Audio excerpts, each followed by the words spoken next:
get into this beautiful tropical tumbler that we're about to make. So I started off by measuring the height of my tumbler and the circumference. Look at me using bougie ass words. Circumference. Okay, sorry. And the reason that's important is because I'm not doing a full wrap, I'm doing a half wrap. So I want my measurements to be, you know, pretty good, so that I only wrap half the tumbler and it's not like all uneven and fuggly wuggly like my eyebrows.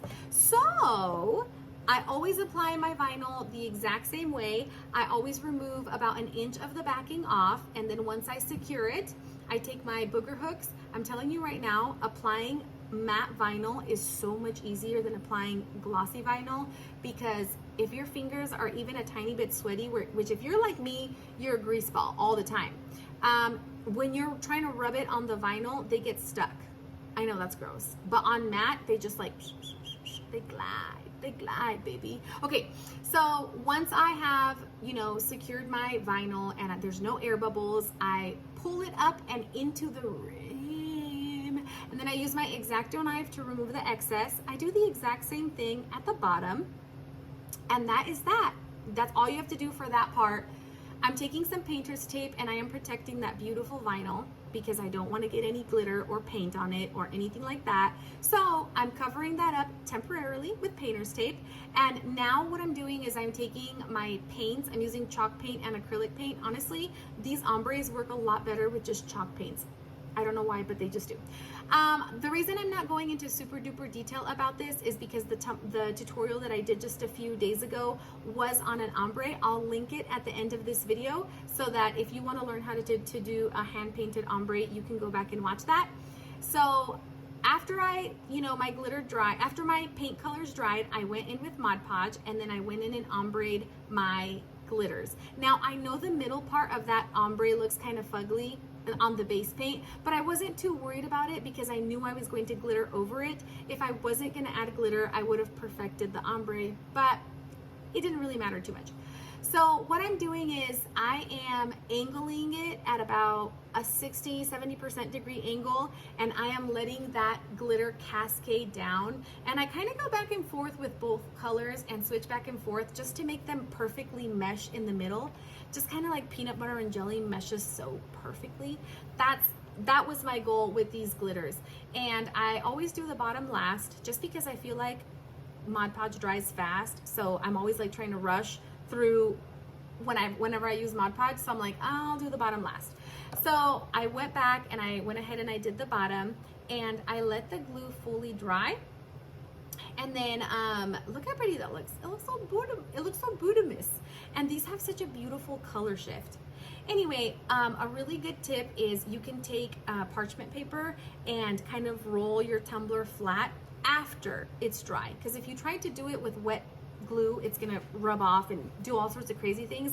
But parchment paper will help you lay your glitter as flat as my booty, and that is flat. So I always seal my glitter with polyacrylic spray. There's a lot of sealers that you can use. I'm sure a lot of them are fantastic. This is my favorite. This is my favorite. I love this sealer. I've been using the same thing since forever. I've been using the same thing for my water slides and my glitter since day one, and they've worked amazingly for me, so I've never switched. I love them. And the one time that I didn't find polyacrylic and I tried something else, it repelled my epoxy, so I was like, never again. When I seal my glitter, I always do 3 coats, and I let them fully dry, and then I go in. I went in with 30 mLs of epoxy because this is a 24 ounce. So 30 mLs is enough to get that nice thick coat. And as you can see, I only needed 1 thick coat over that glitter to get a pretty smooth surface. So then I just sanded any little bumps that were on there so that I could have a smooth surface for my decals. Once again, you see me using my handy dandy measuring tape because I wanted to place my diamond on the center. I think this is so pretty because one side has glitter and the diamond, and the other side has the vinyl. Like I just think this cup turned out really beautiful. Like I really want to keep it, but I love giving my cups away to the baddies. But I don't know, like this one is screaming my name, and I live in Florida. Like it was meant for me, you know. So I didn't apply any glitter I'm sorry, I didn't apply any epoxy over my diamond because it's just vinyl, so it's pretty flat. So I went ahead and placed my vinyl strips directly over it. And yes, you can see a tiny little crease, but because we're gonna layer washi tape on top of that washi tape, you're not gonna be able to see it, which is why I didn't care. But basically, I just put washi tape and I follow the edges of the diamond, and then wherever the pieces of washi tape meet, I cut the edges and it forms a perfect little pointy triangle. You just do that on both sides. You know, push it down as good as you can, secure it with your sausage fingers.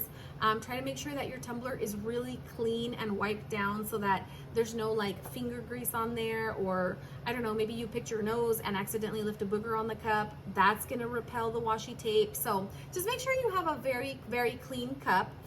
And then on top of that vinyl, that washi tape, I went in with black washi tape in a skinnier size so that it would like fit in the middle perfectly, and I think it looked so beautiful. The reason I'm moving through so fast through this is because I weed my decals in every tutorial, and I feel like it's the same repetitive thing. You don't need to see me doing it a million times.